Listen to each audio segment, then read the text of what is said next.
Hey guys, welcome back to my channel where I review different action figures. Today I'll be reviewing the Mcfarlane Toys DC Multiverse Robin.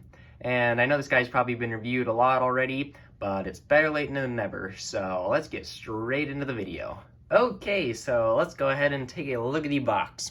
And so the front here, you've got where the figure was, DC Multiverse Robin. On the side, Robin DC Rebirth right there. On the back, you've got a cool picture that is also on the trading card, as well as some other figures from this DC Multiverse line. On the other side, you got Robin, a little window. On the top part of the window again. And finally on the bottom, you've got a barcode and just some other words stuff. And so yeah, there you have it for the box. All right, now let's take a look at the accessories.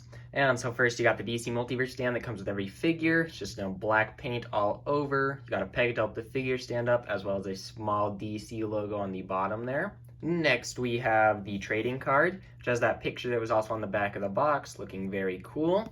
On the back here, you've got the source, real name, height, weight, and a small little bio that if you'd like to read, you can pause the video now. And then next you have Robin's main accessories, which is this sword, which is looking very cool. I believe this is actually a sword that Deathstroke had that Robin stole. The only thing I would say is the blade looks super long. Like, if you put it right next to Robin here, it's almost as tall as him. So it just seems very large for a sword. I mean, it might be that way in the comic book, but I feel like it should just be a little bit smaller to look more proportionate. But you do have just a cool grip and handle on here. Very nice details with that gold paint. And then just a bunch of nicks and dings in this sword. And it is a little bit flexy, but not super bendy like that Wonder Woman one. So I do like this one a little bit better than the Last Night on Earth Wonder Woman's one. And then he also comes with two of these ninja throwing stars right here, which look very cool. They're just in the silver paint, not too much detail. You got the little circles on there. But they do look very cool nonetheless, and they just got very nice blades on there. And so yeah, there you have it for the accessories of this figure. Okay, now we'll take a closer look at this figure. And so starting with the head, you've got this very nicely sculpted hair on here. Looks very cool. You got some different spikes in there. No real wash in there, it's just black all over there. And then you've got the mask right here, which looks very nice, very cleanly painted with that green. No mistakes on there. Nice skin tone. And he's got that little frown on there, which helps to add to Damien's personality there. But I think I would have preferred to have just a normal mouth like this on the picture, where it's just sort of straight instead of this stylized frown on there. Still does look good and I like it. I kind of just would have preferred a normal straight face on there, looking a little more serious. But then moving down to his suit, it looks very nice. It's got that classic R right there. And you got the different stitching on the side and front of the suit here. You've got his utility belt, looks very nice. Not too much paint on that utility belt. His suit's just very vibrant all over, looking very good. And then you got the arms and legs, which have black on here, but they do have some line details to the suit in there on the legs and arms.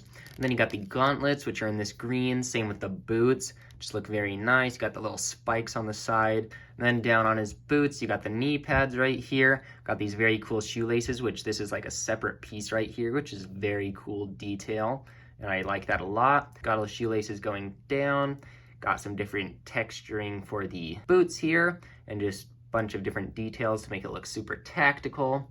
And then for the cape, you've got a nice sort of leathery look to it that's very cool. Ton of wrinkles and folds. Got this hood right here. If they were to do some soft goods capes, that'd be cool if you could put the hood up and down. Or maybe if they just had a separate piece where you could switch them out. I think that would have been very cool. And then you just sort of got these points up here and the cape comes forward around. And usually I'm not too fond of the capes when they're in more of a blowy position, but this one isn't too extreme, so I think it looks pretty good still and it doesn't look too out of the normal.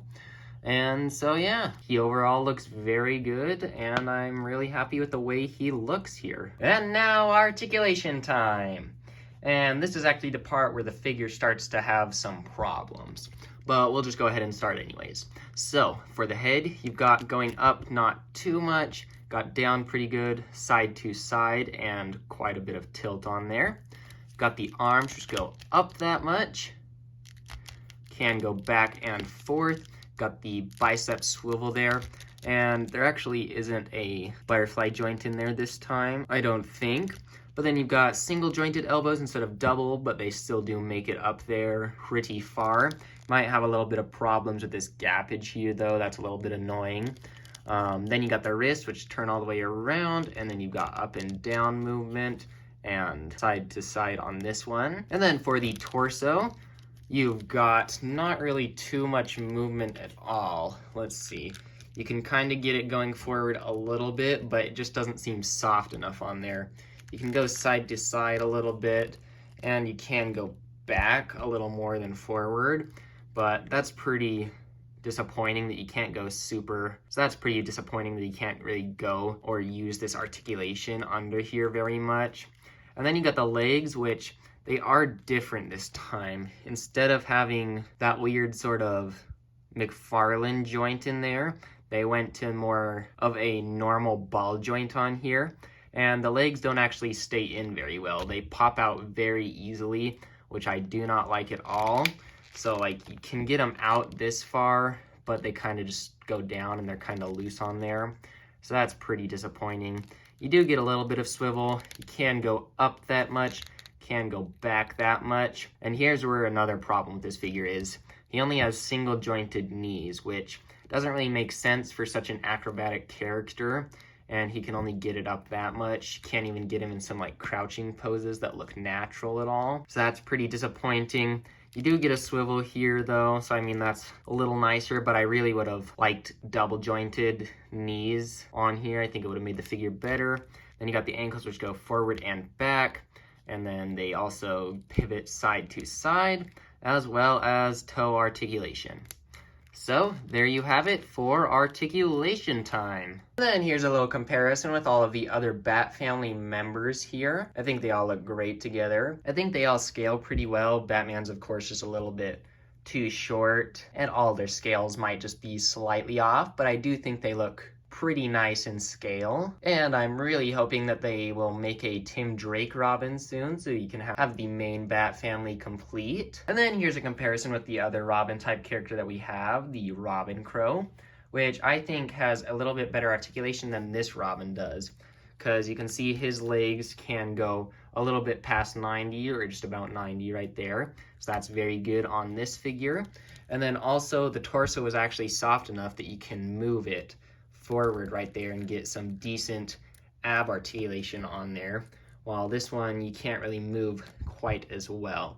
So I kind of wish they would have approached the Damian Wayne Robin the same way they did this Crow Robin articulation wise. And so yeah, there you have it for some comparisons. And then for some different poses I like to put this figure into, I've got Robin just holding his sword straight up like this, sort of in a nice ninja sword holding pose that I just think looks really good with him. And you can see the sword just looks way too long. It doesn't even fit all the way on the frame on here. But there you have it for that pose. And for the next pose, I've got him with his ninja stars, just getting ready to throw him, and just in a very cool actiony pose right there. And then for this last pose, it doesn't look the best, but you can kind of get him in a ninja kicking position. It would have benefited if you could just push that leg up higher and it would stick. I mean, it just kind of goes down like that because that joint's just so loose. But anyways, there you have it for some different poses I like to put this figure into. Alright, so overall this is a very cool figure. He's got great paint and details overall. Very cool. I really like these little shoelaces on here that were separately added on there. It just looks very nice. Paint just looks great. He's got a very cool cape. Face is nice. Just might have liked a more serious mouth on there. His accessories are very cool, although his sword is just a little bit long. The only thing that sucks about this figure is his articulation is a little bit limited, especially with his torso and his knees.